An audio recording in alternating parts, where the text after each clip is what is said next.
E aí pessoal, estou aqui gravando um vídeo aqui na casa de um cliente sobre o chuveiro, o procedimento do chuveiro, que muita gente tem dúvida e muitas pessoas relatam que há uma queima da resistência do chuveiro quando eles diminuem o volume de água que sai aqui do chuveiro.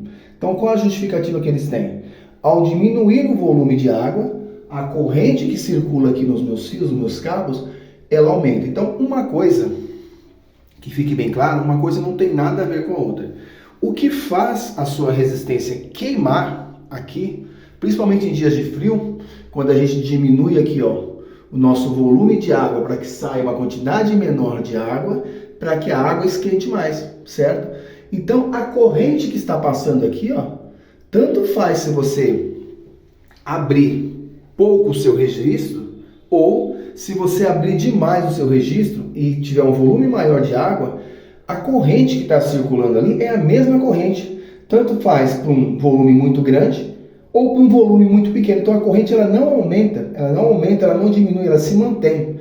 O que faz realmente a sua resistência queimar é o seguinte, e a água ela esquenta. Quando você diminui a quantidade de água aqui, ó, nesse recipiente, esse resistor que está aqui, essa resistência, por ela estar aquecida, certo? Então, quanto mais água está ali para ela aquecer, a água vai sair mais fria. Então, quando você diminui a quantidade de água, você aumenta a temperatura dessa água, porque essa minha resistência agora tem uma quantidade menor de água para esquentar.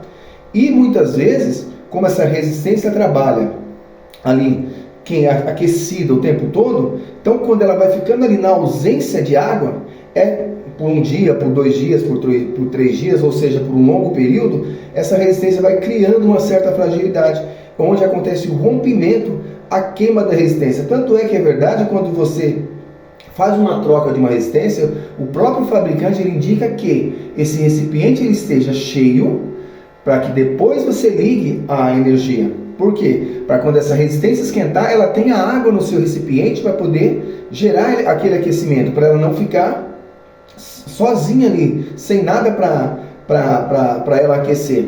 É onde acontece a queima da resistência. A falta de água, ou a falta de água ou uma quantidade menor de água nesse recipiente é que vai causar a queima dessa resistência, e não o fato da corrente aqui estar aumentando, porque a corrente ela se mantém a mesma, em maior volume ou em menor volume.